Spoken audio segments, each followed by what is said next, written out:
Innal hamdalillah nahmaduhu wa nasta'inuhu wa nastaghfiruh wa na'udzu billahi min shururi anfusina wa min sayyiati a'malina may yahdihillahu fala mudilla lahu wa may yudlil fala hadiyalah. Asyhadu an la ilaha illallah wahdahu la syarika lah wa asyhadu anna Muhammadan abduhu wa rasuluhul ladzi la nabiyya ba'da amma ba'd. Faqala Allah Ta'ala fil Qur'anil Karim, a'udzu billahi minasyaitonir rajim. Ya ayyuhalladzina amanu isbiru wasabiru warabitu wattaqullaha la'allakum tuflihun. Wa qala Rasulullah sallallahu alaihi wasallam, as-sabru inda sadmatil ula.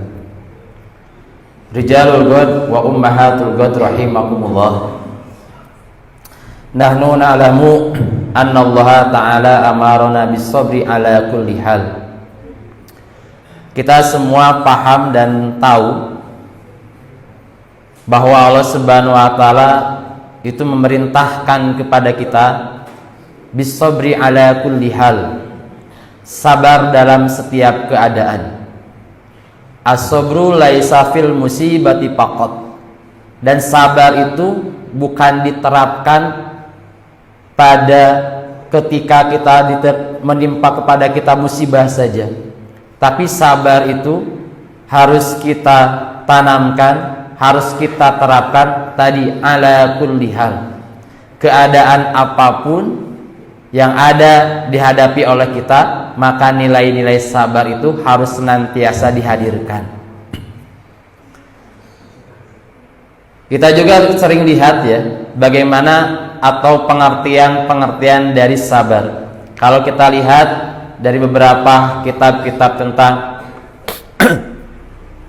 pemberian definisi ya, salah satunya dari kitab At-Ta'rifat, bahwa as-sabru huwa al-habsu. Sabar itu adalah menahan.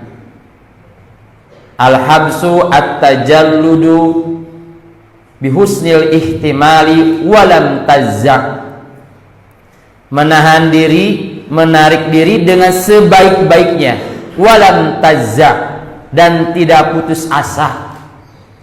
Maka kata Nabi kan, as-sabru salasah. Sabar itu harus diterapkan pada 3 perkara. Yang pertama, as-sabru ala ta'atillah. Kita sabar menahan diri ala ta'atillah, atas ketaatan kita kepada Allah. Sabar dalam melaksanakan sholat, sabar dalam menghafal Al-Quran, sabar dalam menghafal hadis, sabar dalam melaksanakan ibadah-ibadah sunnah harus dihadirkan dalam diri kita. Termasuk sabar ketika kita mengikuti petunjuk arahan-arahan asatid. Ali bin Abi Thalib kan mengatakan, lan tanalul ilma illa bisittah. Kalian itu selamanya tidak akan mendapatkan ilmu kecuali dengan 6 perkara. Salah satunya wa irsyadul ustad. Kita harus mengikuti petunjuk ustad. Asatid kita ikuti, arahannya kita laksanakan, larangannya kita ingat, semua nasihat-nasihatnya kita tanamkan di dalam hati. Kalau kata asatid, kalian itu menghafal Al-Quran harus mulai dari awal, dari akhir. Juz 30 naik ke juz 29. Kalau sudah selesai 29 naik ke 28. Ustadz Abdi Mas nanti 28 badai langsung karena juz 1 weh. Nah itu berarti tidak irsyadul ustad, tidak mengikuti arahan ustad. Sementara kalian setiap pagi berikrar ubayyi'u ustadi an uti'a ustadi. Katanya kalian ubayyi'u ustadi. Kita setiap pagi selalu berikrar, berbaiat. Ubayyi'u ustadi, aku berbaiat, berjanji kepada ustadku.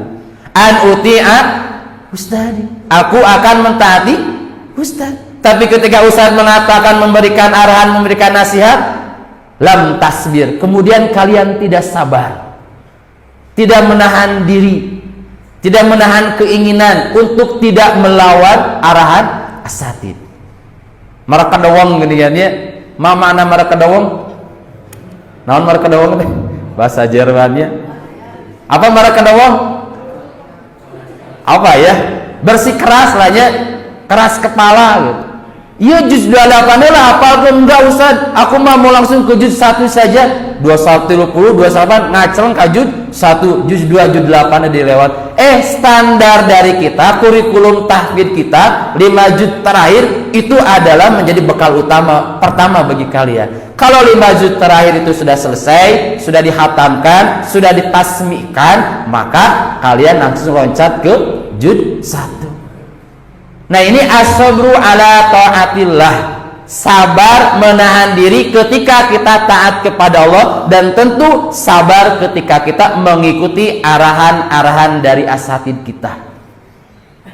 Dan yang kedua as-sabru ala tarkil ma'asi, sabar menahan diri atas meninggalkan perkara-perkara yang maksiat, meninggalkan hal-hal yang diharamkan, meninggalkan hal-hal yang dilarang. Sabar. Capek tuh ngapalkeun Quran. Jenuh tuh. Jenuh tuh. Henteu? Serius? Pasti ada titik capeknya. Dan ini sudah menjadi bagian sunatullah, memang capek. Menghafal Al-Quran capek, menghafal hadis capek, menghafal materi usul fikih dan yang lainnya pun juga pasti ada lelahnya. Tapi lelah itu kita tahan untuk tidak melakukan perbuatan-perbuatan maksiat. Mohon maaf ya, ini sebagai contoh saja ya. Tapi ini di pesantren lain, insya Allah di pesantren kita tidak ada. Insya Allah. Cenah liur Ustaz cenah. Matak abdi mah cenah ngarokok we, da ku ngarokok teh jadi ngemplong. Tah, berarti kalau ada orang yang merasa dengan merokok itu ngemplong, ada sesuatu yang bermasalah di dalam dirinya. Pan urang mah teu ngarokok ge ngemplong we nya. Kenapa? Karena kita tadi as-sabru ala tarkil ma'asi. Kita sabar dalam ketaatan kita kepada Allah, kita pun juga menahan diri untuk tidak melakukan hal-hal yang maksiat. Sabar. Secinta-cintanya, sesuka-sukanya kalian kepada lawan jenis, tahan diri kalian untuk tidak melakukan hal-hal yang maksiat. Wah, ya. Dina medsos nate, wah foto si dia diupload. Nah, ada anu rumaos mah gitu ya, yang merasa pasti rame ya. Pasti rame. Dia mungkin merasa. Tahan diri kita. Kalau dulu mahnya zaman usaha disimpan tadi na dompetnya. Ayeuna mungkin fotonya disimpannya di handphone ya, di Instastory ya, di status dan sebagainya. Tahan diri kita. Sesuka-sukanya kita dari RG, sesuka-sukanya RG kepada UG, sesuka-sukanya UG kepada RG. Kalian harus as-sabru, menahan diri kalian untuk tidak melakukan hal-hal yang dilarang. Tahan weh kalapnya, da jodoh mah moal kemana. Kalau kata Wahyu mah tuh slow ya, jodoh mah tidak akan kemana. Tapi kayak mun slow tingginya bisa kaburu ku batur, waduh ripuh oge nya. Nah, as-sabru ala tarkil ma'asi, bagaimana kita menahan diri, sabar untuk tidak melakukan hal-hal yang dilarang, meninggalkan maksiat. Dan yang ketiga as-sabru indal musibah atau as-sabru alal musibah, sabar tatkala kita mendapatkan musibah.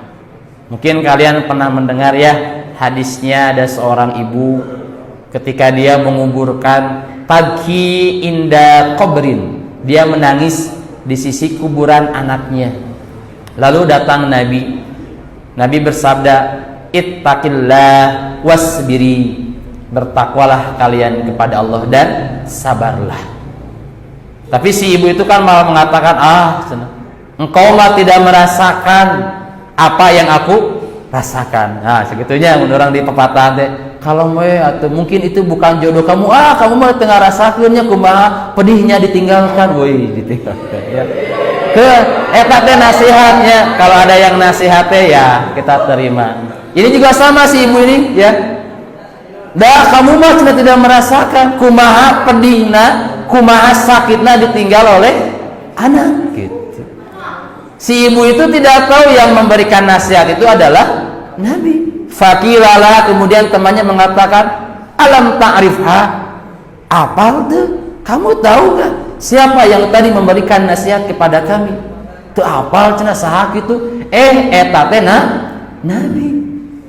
Soak atunya Nabi memberikan nasihat, kemudian dijawab oleh sang ibu tersebut dengan jawaban yang tidak semestinya. Kemudian si ibu itu datang kepada Nabi, datang kepada rumahnya, bermaksud untuk meminta maaf kepada Nabi.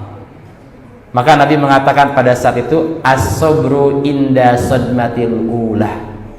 Sabar itu ketika munculnya, ketika pertama kali mendapatkan ujian gitu. Jadi kalau sabarnya kareureunnakeun, mama anak kareureunnakeun, sabarna teh belakangan gitu, baru menerima ini bagian dari takdir, nah itu berarti belum sabar. Karena sabar itu harus hadir ketika pertama kali kita mendapatkan musibah atau ujian. Nah hadirin ikhwati iman rahimakumullah, sebagaimana yang disabdakan oleh Allah Subhanahu wa taala dalam surah Al-Kahfi, Allah Subhanahu wa taala berfirman, surat Al-Kahfi ayat 28 ya. Wasbir nafsaka ma'al ladzina yad'una rabbahum bil ghadawati wal ashyi yuriduna wajhah. Dan bersabarlah kalian bersama orang-orang yang selalu menyeru Tuhannya di waktu pagi dan di waktu sore. Maka kata Imam Ibnu Katsir, ijlis ma'al ladzina yusabbihuna wa yuhalliluna. Kalian itu harus duduk diam berbarengan dengan orang-orang yang senantiasa tasbih, ahli zikir, ahli ibadah, ahli Al-Quran, para penghafal Al-Quran. Harus menahan diri, tetap bergaul dengan mereka. Tidak penting apakah mereka orang kaya, apakah mereka orang fakir, apakah mereka berbadan kuat, apakah mereka berbadan lemah. Selama mereka menyeru kepada kebaikan, maka kita harus menahan diri untuk senantiasa bergabung dan bergaul dengan mereka. Tuh, ya. Sacape-capena di pesantren 27, ya. Sabar we.